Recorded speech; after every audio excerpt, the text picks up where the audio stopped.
수많은 사람들 가운데 정말 길고 쉽지 않은 그런 밤을 보내는 경우가 허다합니다. 아마 사업을 하시는 분들 중에는 그 다음날 이제 은행에 어음을 맞고 또 결제 들어온 거를 입금을 시켜야 되고 가지고 있는 돈은 없고 그래서 날이 새는 것이 정말 싫은 이런 경험들이 다 있을 겁니다. 차라리 이 밤이 계속 좀 진행이 됐으면 사람들을 내일 만나서 시달리지 않을 건데 어려움을 겪지 않을 건데 근데 그것이 문제 해결과는 전혀 거리가 너무 멀죠. 문제 해결하고는 전혀 상관이 없습니다. 오늘 성경의 저자인 시편 기자인 이 다윗도 정말 혹독한 밤을 보내요. 사실 광명한 낮, 그 화창한 그런 날씨와 아니면 어두컴컴한 칠흑 같은 그런 밤, 이건 아주 대조적이죠.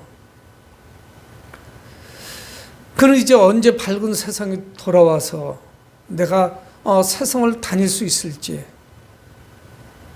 매우 어려운 정말 기약이 없는 이런 하루하루를 보내고 있습니다.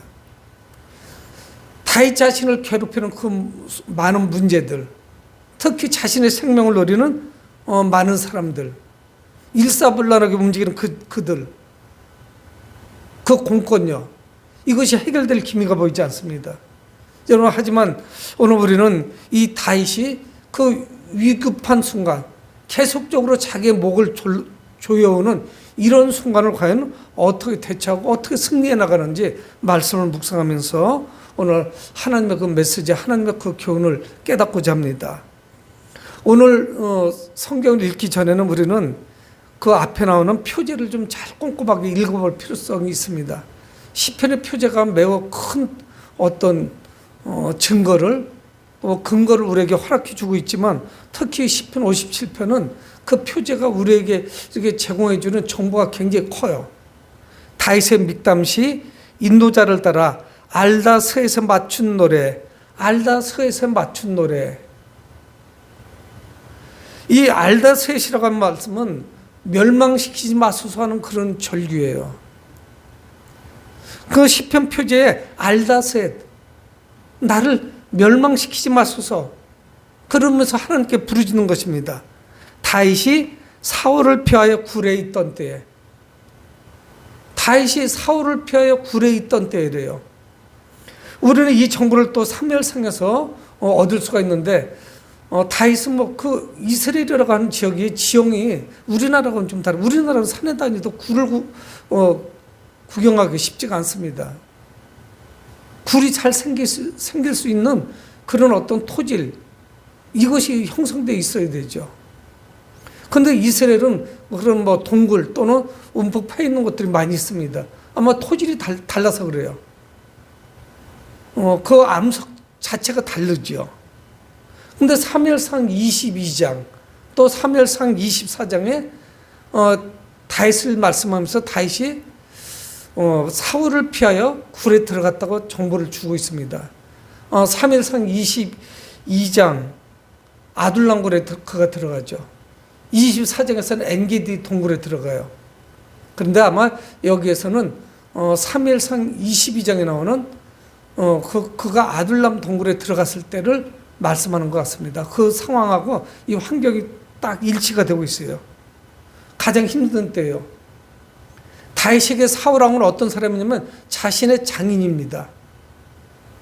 그리고 그는 그 사울왕의 아주 신임받는 그런 장수가 되어 있어야 돼요. 그 왕에게 헌신했고 충성했고 정말 용감했고 최선을 다해서 그에게 충성했던 그런 장수였습니다.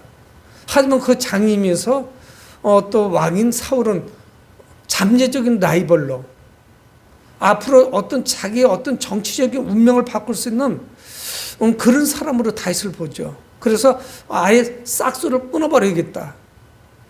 다윗이 더 크기 전에 저 아이를 잘라버리겠다. 이런 생각을 합니다. 그래서 그를 노리죠. 사무엘상 22장 1절에 그러므로 다윗이 그것을 떠나 아둘람굴로 도망하며 그의 형제와 아버지의 온 집이 듣고 그리로 내려가서 그에게 이르렀고, 정말 그 당시에 사회적으로 이렇게 소외받고 있는 사람들, 가난한 자, 빚진 자, 뭐 이런 사람들이 다윗에게 몰려왔는데 400명쯤 몰려왔다 그래요. 그래서 그렇게 많은 무리가 함께 움직입니다. 그때 아둘람굴에 들어갔죠. 여러분, 동굴은 어떻습니까? 여러분들도 아마 관광지에 가서 동굴에 들어간 적 있을 거예요. 어느 곳은 막 이렇게 겨가야 되는 데도 있고요. 되게 석회암 동굴이죠. 그래서 종류석도 있고 아주 신비한 육지에서는 볼 수 없는 것을 동굴 속에서 볼 수 있습니다. 어느 곳에 가면 호수도 있어요. 배를 띄울 정도예요. 그 석회암 동굴에 들어갔던 기억들이 있을 거예요. 첫째, 어떻습니까? 어두컴컴해요. 이 동굴이 짧으면 모르지만 동굴을 깊이 들어가면은 어두컴컴합니다. 그리고 매우 습해요. 습도가 높아요. 겨울에 들어가면 따뜻하겠지만 여름에 들어가면 시원합니다. 그 입구만 들어가도 아주 시원한 바람이 나오죠. 차가운 바람이 나옵니다. 그러니까 이 동굴이라는 것이 잠시 피신하는 것이지 이것이 어떤 거처로서 어떤 탁월한 조건을 갖고 있지 못해요. 동굴은 열악하죠. 잠시 피해가는 것이지 이곳을 계속 거처로 사람이 살 수 있는 이런 곳은 아닙니다. 그리고 매우 위험해요. 왜 그러면 입구만 막으면은 막다른 곳이기 때문에 도망칠 곳이 없어요. 그저 사울왕과 이 다윗을 추적하는 하는 수많은 군인들, 군사들, 그들을 피하기 위해서 임시 방패로 동굴에 들어갔지만 이것은 영원한 거처가 될 수가 없죠. 지금 매우 어려운 그런 처지에 있습니다. 근데 그는 하나님께 어떤 기도를 올리냐면 1절에 하나님의 내게 은혜를 베푸소서, 내게 은혜를 베푸소서. 그는 반복적으로 하나님께 은혜를 사모하고 있어요. 그는 어떤 어려운 환경 속에서 특히 이 시편에 나오는 다윗이 저자인 그 시를 보면은 하나님을 원망한다든가 불평불만을 토로한다든가 이렇진 않아요. 하나님께 간구하고 지금 원수들이 자기를 향해서 어떻게 하고 있는지를 하나님께 호소해요. 내가 얼마나 큰 위기 가운데 있는지. 그리고 궁극적으로는 그의 문제가 해결되는, 그러면서 그가 하나님께 감사하는, 또 하나님께 찬양하는 이런 모습을 볼 수가 있습니다. 하나님의 은혜가 아니면 이 위기를 극복할 수가 없어요. 여러분, 오늘 저희들은 구정 명절을 맞이하고 있습니다. 뭐 신정이 지나고 대개 뭐 한 달 또는 한 달 조금 넘으면은 한 달 이내 우리나라는 구정 명절이 찾아오죠. 양력서를 세고 음력서를 셉니다. 우리에게 정말 중요한 것은 무엇인가? 이 한 해를 살아나가면서 어떻게 될지, 우리가 살아가는 그 과정 속에 얼마나 큰 위기가 찾아올지 우리는 가늠할 수가 없어요. 그거를 알면은 누가 위기를 막겠어요? 작년보다 더 어려울지 몰라요. 1월 20일까지 20일 동안 무역 적자가 100억 달러라고 합니다. 대한민국이 수립된 이후에 짧은 기간에 가장 적자가 커요. 올 한 해 동안 얼마나 적자가 커질지 몰라요. 수출이 안 된다는 것은 결국 한국 경제가 지금 온전치 못하다는 것을 의미해요. 국가와 민족을 위해서 또 경제를 위해서 내가 사업을 하는 것이 아니라 할지라도 우리는 기도해야 되죠. 어려워지면 이 공동체가 다 같이 어려워집니다. 여러분, 무역이 20일 동안에 100억 불 이렇게 간 적이 없었다는 거예요. 원인은 잘 모르겠어요. 그만큼 지금 한국 경제가 심상치 않은 것을 반증해주고 있는 것입니다. 하나님의 은혜만이 필요해요. 이 위기를 그래야만 극복할 수가 있습니다. 그래서 다윗은 뭐라고 말씀하냐면 내 영혼이 주께로 피하되 주의 날개 그늘 아래서 이 재앙들이 지나갈까지 피하리이다. 여러분, 우리는 주님의 날개 그늘 아래서 피한다는 거예요. 이 이미지를 볼 때, 이 시를 볼 때 우리는 그 암탉이, 어미닭이 병아리들을 날개로 품은 모습을 연상합니다. 그런 이미지, 그런 심상이 그려져요. 여러분, 이것이 떼약볕이든 아니면 강추위가 지금 찾아왔던 간에 그 병아리는 그 어미 품에 날개 안으로 다 들어가는 거죠. 어미가 다 품어주는 거죠. 그래서 이 어미닭의 날개 아래서 위로받고 평안을 찾은 그 병아리, 힘없는 그런 작은 생명을 우리는 바라봅니다. 여러분, 지금 다윗은 어디에 있습니까? 동굴에 있어요. 이것이 아둘람 굴인지 엔게디 굴인지 아니면 또 그 외에 다른 굴인지는 알 수는 없어요. 지금 최악의 상황입니다. 하지만 믿음의 사람에게는 이 어두운 동굴도 이것이 동굴로 끝나는 것이 아니에요. 하나님께서 함께 하시는 장소가 됩니다. 평강이 넘치는 곳이 되는 거예요.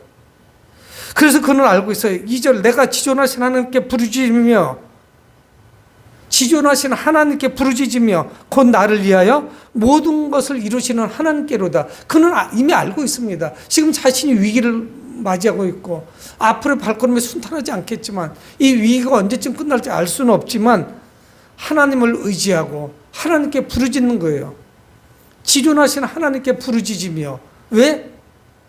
그는 왜냐 하면 그 이유를 말씀하고 있습니다. 곧 나를 위하여 이 모든 것을 이루시는 하나님께로다. 자신이 간구하는 것, 자신이 소원하는 것, 자신이 하나님께 부르짖는 이 모든 것을 하나님께서 이루어 주실 것이라는 걸 알기 때문에 지존하신 하나님께 부르짖는 거예요. 그분께 은혜를 사모하는 거예요. 그는 그 동굴 속에 있지만 하나님을 통해서 은혜를 받고 그곳에서 평강을 얻으려고 합니다. 이 다윗은 하나님의 응답을 조금 더 의심하지 않아요. 하나님께서 해결해 주실 것이라는 걸 알아요. 이 문제를 내가 가지고 있을 것이나 하나님께 넘겨드려야 한다는 것을 알고 있습니다. 그래서 그는 3절에 말씀합니다. 그가 하늘에서 보내사 나를 삼키려는 자의 비방에서 나를 구원하실지라. 하나님의 그의 인자와 진리를 보내시리로다. 하나님께서 자신을 구원하실 것이라는 걸 알 수 있습니다. 원수들이 지금 얼마나 혹독하게 자기를 조어오고 있는지, 숨통을 조어오고 있는지 그는 고백하고 있어요. 다윗을 삼키려는 자의 그 위기로부터, 그 비방으로부터 자신을 구원해 주실 것이라는 것. 여러분, 환경은 하나도 안 바뀌었습니다. 다윗을 해치려고 하는 사람들도 그대로예요. 지금 열심히 무장을 하고 다윗의 뒤를 쫓고 있습니다. 추적하고 있는 거예요. 해결된 것은 아무것도 없어요. 변하지 않았습니다. 하지만 그는 하나님을 의지해야 된다는 것을 알고 있어요. 추적자들에 의해서 잡히는 그 순간에 다윗은 생명을 잃게 될 거예요. 아니면 포로가 돼서 잡혀서 아마 그가 압송되겠죠. 사울왕 앞으로. 그는 살아남을 수가 없습니다. 하지만 이 어두운 동굴도, 그 터널도, 어두컴컴한 그 밤도 하나님이 함께 하시니 이곳이 어느 곳이 되느냐? 아늑한 안방이 되는 거예요. 그저 칙칙하고 어둡고 습기가 있고 음침한 그런 동굴이 아닙니다. 하나님이 함께 계시면은 이곳이 쾌적한 햇빛이 잘 들어오는 따뜻한 그런 안방이 되는 거예요. 왜 그러냐? 그는 하나님의 인자와 진리를 사모하고 있습니다. 하나님의 그 자비하심, 하나님의 사랑을 의지하는 거예요. 그래서 하나님께 부르짖는 거예요. 그러면서 그는 자신 처지가 지금 얼마나 지금 급박한지 호소하고 있습니다. 4절에 내 영혼이 사자들 가운데서 살며 내가 불사르는 자들 중에 누웠으니 그 사람의 아들 중에라. 그들의 이는 창과 화살이요 그들의 혀는 날카로운 칼 같도다. 자신의 영혼이 사자들 가운데 지금 포위되어 있다는 거예요. 그렇게 표현하고 있어요. 얼마나 위험한지 알 수가 없습니다. 그의 원수는 누구냐? 강력한 힘을 가지고 있어요. 그가 함께해서 싸워서 이길 수가 없어요. 그래서 그가 내 영혼이 사자들 가운데 살고 있다고 고백하고 있어요. 그리고 또 그는 고백합니다. 내가 불사른 자들 중에 누워있는 것 같다. 그 불이 옮겨 붙을 것 같아요. 옮겨 붙어서 그냥 다 타버리는 거죠. 그 죽을 것만 같아요. 하나님께서 빨리 구해주시지 아니하시면 큰 위험에 빠집니다. 회복이 불가능해요. 그냥 끝나는 거예요. 얼마나 이게 시급한 문제인지 몰라요. 사자가 자기를 삼키려고 하고 있고 불이 곧 붙을 것 같아요. 사방으로 불이 다 타고 있습니다. 사면초가예요. 사방을 바라봐도 자기를 지금 도울 수 있는 사람이 아무도 없어요. 사울왕을 대적할 사람이 누가 있겠습니까? 신하들 가운데. 그래서 그는 말씀합니다. 그들의 이빨은 창과 화살과 같고 그들의 이가 창과 화살과 같아요. 얼마나 날카로운지 몰라요. 예리해요. 찔르는 순간에 죽는 거예요. 그들의 혀는 날카로운 칼이에요. 감당할 수가 없습니다. 그러니까 이게 꼭 어떤 모습이냐. 배고픈 사자가 맹수가 이빨을 드러내고 으르렁거리면서 막 자기 씨를 덮치려고 하는 그런 자세예요. 견딜 수가 없어요. 아주 그리고 계속 집요합니다. 우리는 성경을 읽으면서 사울왕의 정신 상태가 온전치 못하는 걸 알 수 있어요. 근데 결정적인 것을 성경이 말씀하고 있습니다. 그에게 악신이 들었다는 거예요. 악신이 들었다는 건 뭐냐? 정상적인 사고를 하지 못한다는 이야기예요. 사울왕이 그래요. 제정신이 아니에요. 그러니까 다윗을 죽이려고 하는 거죠. 그리고 자기 휘하의 장수들을 명령합니다. 다윗을 잡을 것을. 다윗을 추적해서 죽일 것을 명령하죠. 그러니까 이 원수들의 공격은 이루 말할 수가 없어요. 여러분, 이 위태로운 상황에서 우리는 누구를 바라봐야 됩니까? 위기 순간이에요. 그런데 다윗은 어디를 바라봐야 되는지 아는 사람이 있어요. 그래서 그는 어디를 바라보느냐? 하늘을 바라봅니다. 그래서 5절에 하나님이여, 자기가 누구를 부르짖어야 되는지 알고 있어요. 누구에게 호소해야 되는지 알고 있어요. 여러분, 올 한 해 동안 우리에게 큰 위기가 찾아올 거예요. 민족적으로, 세계사적으로 지금 다 어려움을 겪고 있어요. 좋아질 것이라고 예측하는 전문가들은 흔치 않습니다. 전문가들은 뭘 알겠습니까? 그렇지만 전문가들은 무시할 수 없죠. 우리가 개인적으로 우리든 그런 지식이나 이해도가 떨어지지만 국제적으로 이 코로나 지금 현재도 계속 어려운 것을 우리도 알 수 있잖아요. 그럼 몸으로 직접 체험해요. 자영업을 하는 분들이나 또는 직장 생활하는 사람들이나 다 알고 있죠. 글로벌 기업들도 계속 지금 감원을 시키고 있습니다. 세계적인 기업들도. 이거 어렵다는 반증 아니겠어요? 여러분, 하지만 사람의 힘으로 하는 것이 아니라 다윗은 하나님을 바라보고 있는 거예요. 이 위기의 순간에 하늘을 바라보는 거죠. 하나님께서 역사하셔야 됩니다. 그래서 5절에 하나님의 주는 하늘이 높이 들리시며 주의 영광이 온 세계 위에 높아지기를 원하나이다. 하나님께 영광을 올려드립니다. 하나님의 그 위대하심을 찬양해요. 창조주 하나님을 바라보고 그분을 경배드리는 거예요. 그분을 예배하는 거예요. 여러분, 찬양받으실 그 하나님, 이분은 천지를 창조하셨습니다. 온 우주를 창조하셨어요. 그분과 우리는 다르다는 것을 다윗은 고백하고 있는 거예요. 나와 지금 비록 원수에 의해서 쫓기고 있는 나, 그래서 아둘람굴에 숨어 들어가 있는 나, 다윗과 그 하나님은 달라요. 우리의 기도는 이 고백이 있지 않냐면 기도할 수가 없습니다. 나나 하나님은 동일한 분, 나에게 전혀 관심이 없는 그런 하나님이라면 굳이 하나님께 부르짖을 이유가 뭐가 있겠어요? 하지만 다윗에게 그렇지 않았습니다. 하나님은 연약한 나나 연약한 인간들과는 다르다는 것을 그는 알고 있는 거예요. 그래서 그분을 예배드리고 그분을 찬양하는 거예요. 모든 문제 해결은 하나님께로부터 나오는 것입니다. 그래서 높은 보좌에 계신 하나님께 그는 부르짖는 거예요. 하나님이 임재하시면 끝나는 거예요. 문제가 해결되는 거예요. 하나님께서 주관하시고 하나님께서 내 삶에 개입하시면 그 순간에 모든 문제는 해결되는 거예요. 이제는 동굴에서 나올 수가 있겠죠. 이 하나님의 위대하심을 찬양하면서 다윗은 그 위기에서, 침체되어 있는 그 마음에서 회복되어 갑니다. 빠져나오기 시작하는 거예요. 6절에 그는 고백합니다. 그들이 내 걸음을 막으려고 그물을 준비하였으니 내 영혼이 억울하도다. 그들이 내 앞에 웅덩이를 팠으나 자기들이 그 중에 빠져도다. 그들이 그물을 치고 웅덩이를 팠어요. 어떻게 하려고? 다윗을 잡으려고. 근데 어떻게 됩니까? 그들이 오히려 웅덩이에 빠져버리죠. 그들이 오히려 그 그물에 걸려버립니다.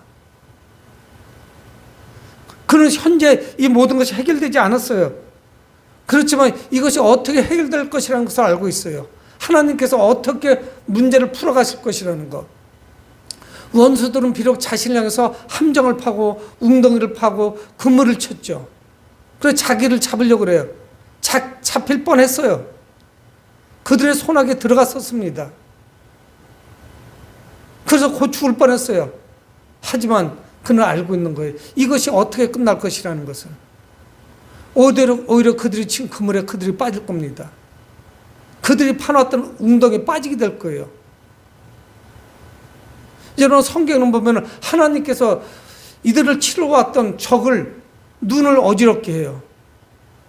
시력을 상실하게 해요. 그래서 그들을 인도해서 저 멀리다 떼어놓는 이런 장면도 우리는 봅니다. 피 한 방울 흘리지 않고 적을 물리쳐요. 싸우지 않고 이기는 것, 이것이 하나님의 방법이에요. 피 흘리고 싸워서 상대도 피해가 있고 나도 엄청난 피해를 입는 이런 승리가 아니에요. 하나님의 개입하시면 모든 것이 완벽합니다. 두 번 손이 가지 않아요. 하나님은 우리가 원수들에게 당하는 그 고통, 이 어려움, 이 고난, 억울함, 이걸 알고 계시다고요. 그분께 호소해야 되죠. 원수는 하나님께서 갚아주실 것입니다. 이제 어둡고 습기가 차고 환경이 열악한 그 동굴에서 다윗은 다시 회복하게 될 거예요. 회복할 수 있는 힘을 하나님께로부터 공급받습니다. 이 다윗은 동굴에서 이전보다 더 강력한 하나님의 은혜를 경험하죠. 이 다윗은 동굴에서 소리 높여 하나님을 찬양해요. 사람이 바뀌었어요. 아니, 더 큰 힘을 얻었다는 것이 맞을 거예요. 그래서 그는 뭐라고 이야기하느냐? 내 마음이 확정되었습니다. 얼마나 많은 생각 가운데 그가 피해 다녔겠어요. 이리 피난 가고 저쪽으로 피난 가고 이리 피하고 저리 피하고. 이게 사람이 살아있는 게 아닙니다. 여러분, 이게 예정된 것도 아니고 어떻든 위기 가운데 있어요. 그래서 지금 상황이 어떻게 돌아가는지 모르고 계속 도망만 다니는 거예요. 정처 없이 도망 다녀요. 그러면서 그가 어떤 갈등을 가졌겠어요? 수많은 어려움이 있죠. 마음의 상심도 있었을 거예요. 근데 그는 동굴 속에서 상심한 마음으로 부르짖지 않아요. 내 마음이 확정됐습니다. 내 마음이 확정되고 확정되었으니. 그는 그렇게 이야기하는 거예요. 여러분, 하나님을 온전히 신뢰하지 않으면 확정될 수가 없죠. 마음은 변덕스러워요. 그래서 늘 갈등하죠. 이게 맞는지 저게 맞는지, 이렇게 가야 되나 저렇게 가야 되나, 이쪽으로 도망갈까 저쪽으로 도망갈까, 하나님이 도와주실까 안 하실까, 누구한테 지금 가서 도와달라고 좀 할까, 얼마나 많은 잡생각들이 들어오겠습니까? 근데 다윗은 그렇게 말하지 않아요. 7절에 하나님이여 내 마음이 확정되고 내 마음이 확정되었사오니, 내 마음이 확정되었고 내 마음이 확정되었사오니, 그렇게 고백하고 있습니다. 그의 마음이 흔들림이 없다는 이야기예요. 확정됐다는 거예요. 결정됐다는 거예요. 하나님만을 향하고 있어요. 적들 때문에 불안하지 하지 않겠다는 거예요. 두려움이 이제 떨쳐버릴 것이라는 거예요. 사울이 두렵지 않다는 거예요. 오직 하나님만 저는 경외하고 하나님만 바라보겠습니다. 하나님만 찬양하겠습니다. 그렇게 고백하죠. 그래서 그가 어떻게 해요? 내 마음이 확정되었고 내 마음이 확정되었으니 내가 노래하고 찬송하리이다. 여러분, 내가 불안하고 두려움 가운데 있는데 제대로 된 노래와 찬양이 나오겠습니까? 될 수가 없어요. 하나님을 믿고 있고 하나님을 신뢰하고 하나님을 의지하고 그분께 모든 걸 맡기니까 노래하고 찬송하게 되는 거죠. 여러분, 우리가 사는 시대는 코로나를 지나면서 예배를 너무 가볍게 여깁니다. 예배는 남는 시간에 드려지는 게 아니에요. 예배는 우리의 생명이에요. 하나님과 함께하는 시간이에요. 하나님께 예배드리고 또 하나님의 음성을 듣는 거예요. 그분의 임재 가운데 우리가 거하게 되는 거예요. 이거는, 이 황홀한 경험은 누구도 이거를 제공해 줄 수가 없어요. 근데 그가 노래하고 내가 찬송할 겁니다. 마음이 안정되고 주님의 날개 그늘 아래 피하고 나니까 어떻게 됩니까? 마음이 위로가 되는 거예요. 마음이 안정되기 시작하는 거예요. 그러자 확신이 차기 시작한 거예요. 그러니까 어떻게 되는 거예요? 영의 세계가 열리고 찬양의 세계가 열려버리는 거예요. 하나님을 찬양하는 것입니다. 그뿐이 아니에요. 다윗은 그동안 잠자고 있던 8절에 내 영광을 깰지어다 비파야 수고마 깰지어다 내가 새벽을 깨우리로다. 함께 찬양하자는 거예요. 하나님을. 내 영광을 깰지어다 했지만 내 영광을 깰지어다 이렇게 이야기해도 돼요. 그러니까 지금까지 두려움이 떨었을 것이고 정신이 없어서 경황이 없었어요. 내 영혼이 제대로 하나님을 바라보지 못했어요. 두려움 가운데 거했습니다. 하나님은 계시지만 하나님이 부재하신 상황을 만들어놨을 거예요. 그래서 지금 동굴 속에서 두려움에 떠는 것이 아니라 내 영혼아 깰지어다. 이제 깨어나야 돼. 하나님을 찬양해야 된다는 거예요. 비파야 수고마 깰지어다. 아마 이거는 두 가지로 해석할 수 있을 겁니다. 그가 피난 중에도 비파 수금을 가지고 다녔을 수도 있어요. 근데 그 동굴 속 한쪽 구석에 처박혀 있고 이거는 짐입니다. 잠자고 있어요. 내 영혼도 자고 있고 비파도 자고 있고 수금도 자고 있어요. 그런데 이것들을 전부 끄집어내서 내 목소리로 악기를 연주하면서 하나님을 찬양하겠다는 거예요. 일어나라는 거예요. 깨우자는 거예요. 모든 것이 다 깨어나서 하나님을 찬양하겠다는 거예요. 적극적으로 어둠을 몰아내겠다는 거예요. 내가 새벽을 깨우겠다는 거예요. 정신을 차리고 보니까 지금 자신이 어둠 속에 있는 거예요. 동굴 속에 있는 거예요. 그래서 그것으로부터 깨어나는 거예요. 다윗은 모든 악기들을 동원하고 있습니다. 우리 모두 이 창조주 하나님을 찬양하자. 그는 새벽을 깨우는 거예요. 그래서 그건 뭐라고 말합니까? 내가 새벽을 깨우리로다. 오늘 설교 제목이죠. 새벽을 깨우리로다.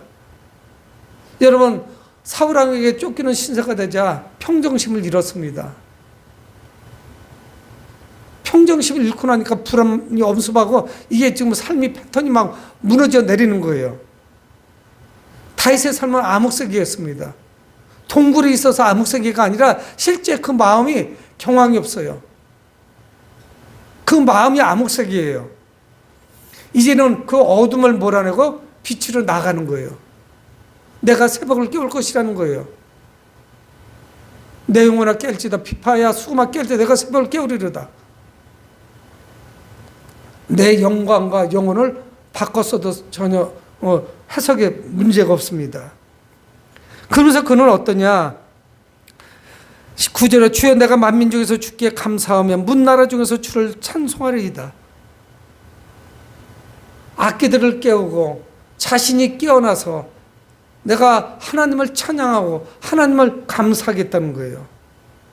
여러분, 위기가 찾았을 때 탄식이 아닌 찬양을 회복해야 됩니다.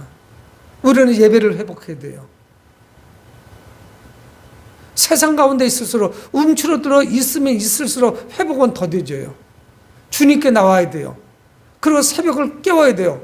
적극적으로 임해야 돼요. 그리고 하나님을 감사하고 찬양해야 되는 것입니다. 여러분, 이 위기는 동굴이 암흑이 아니었어요. 다윗에게 동굴이 암흑 세계가 아니었습니다. 그리고 그것이 위기도 아니었어요. 새로운 세계로 나가는 통로가 됐어요. 여러분, 그 엔게디 동굴이 막다른 골목이죠. 계속 가면 어딘가에 끝납니다. 뒤에서 들으면 그냥 도관했던 쥐예요. 그냥 끝나는 거예요. 잡혀 죽는 거죠. 사울이 살려주겠어요? 자기를 향해서도 창을 던졌는데 다윗이 피했었죠. 안 피하고 서 있었으면 그냥 맞아 죽은 거예요. 그래서 그가 도망치기 시작하죠. 여러분, 그 동굴은 막다른 골목입니다. 근데 다윗이 하나님을 찬양하며 어떻게 변화가 되느냐? 그것은 막다른 골목이 아니고 새로운 통로였어요. 빛으로 나가는 통로예요. 어둠이 아니에요. 새벽을 깨웠어요. 하나님이 새벽을 깨워주셨어요. 여명이 밝아옵니다. 점점 밝아오기 시작을 해요. 암흑세계가 이제는 아닌 거예요. 밝은 세상이 된 거예요. 참된 빛을 발견하게 되는 것입니다. 여러분, 10절은 무릇 주의 인자는 커서 하늘에 미치고 주의 진리는 궁정에 이르나이다. 하나님의 인자와 진리, 하나님의 그 자비하심, 하나님의 그 사랑, 긍휼히 여기심은 온 우주에 풍성해요. 여러분, 그것을 우리가 감지하지 못하고 우리가 민감하게 느끼지 못해서 그렇죠. 하나님의 그 자비하심, 피조세계 가운데 있잖아요. 하나님의 그 긍휼하심이 있었기 때문에 천지가 창조된 것입니다. 하나님께서 천지를 창조하셔서 미운 마음으로, 나쁜 마음으로 이걸 창조하신 것이 아니에요. 나쁜 목적을 가지신 것이 아니에요. 선한 목적이었고 사랑을 가지시고 이걸 창조하신 거예요. 그의 영안이 다시 한번 열려지게 되자 온 세상에 충만한 하나님의 은혜를 경험하는 겁니다. 그분의 사랑이, 그분의 긍휼하심이 풍성한 거예요. 그것을 찬양하고 있는 것이죠. 그래서 또다시 다윗은 하나님을 찬양합니다. 11절에. 5절에서도 하나님을 찬양했고 하나님을 경배드렸고 하나님을 높였는데 11절에서도 또 하나님을 높이고 경배하는 거예요. 여러분, 오늘 우리는 동굴 속에 있는 다윗을 바라봅니다. 침체돼서 기가 팍 죽어가지고 쪼그리고서 저쪽 구석에 앉아있는 다윗이 아니에요. 그런 다윗이 아닌 힘차게 하나님을 찬양하는 다윗을 바라봅니다. 그 그림을 발견하는 거예요. 그가 즐거운 마음으로 수금을 타고 있습니다. 비파를 타면서 노래 부르고 있어요. 얼굴에 환한 빛으로 가득해요. 그런 다윗의 모습을 오늘 우리는 시편 57편을 통해서 발견하는 거예요. 여러분, 그 다윗의 찬양이 엔게디 동굴 속에서 메아리쳐 울리지 않습니까? 그 다윗의 찬양이 그 동굴을 넘어서 우리에게도 지금 들리고 있습니다. 그가 감격하여 감동하여 감사하는 마음으로 하나님을 지금 찬양하고 있는 거예요. 그 동굴과 동굴 밖에 전부 찬양으로 가득 찼어요. 사랑하는 성도 여러분, 동굴은 다윗에게 최기 장소예요. 총망받는 그런 장수에서 지금은 아주 급전직해가지고 지금 동굴에 도망다니는, 하루 앞을 내다볼 수도 없는 그런 신세가 되고 말았습니다. 하지만 다윗은 이 동굴에서 살아계신 하나님을 만나게 되죠. 도망자 신세가 돼서 동굴에 들어갔습니다. 하지만 그 안에서 참된 빛이신 하나님을 발견해요. 하나님을 만났어요. 이 동굴은 다윗에게 하나님의 날개 그늘 아래였습니다. 그게 그 동굴로 끝나는 것이 아니었어요. 습기가 참 그런 것이 아니었어요. 하나님의 날개 그늘이었어요. 아주 평안한 곳이었어요. 또 그것은 어디였느냐? 음악이 연주되는 그런 음악당이었어요. 그것은 하나님의 성전이었어요. 여러분, 하나님은 어느 곳에나 계십니다. 다윗은 온 우주에 충만하신 하나님을 만났어요. 오늘도 여기에 계신 거예요. 그래서 우리는 하나님을 예배드리고 찬양하고 경배드리는 거예요.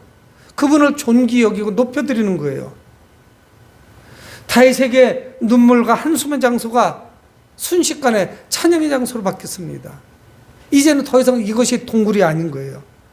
사랑하는 성도 여러분, 2023년에는 고난이 찾아와도 다윗과 같은 믿음으로 어느 곳을 가든지 그 고난의 장소가 찬양의 장소로 바뀌는 여러분들이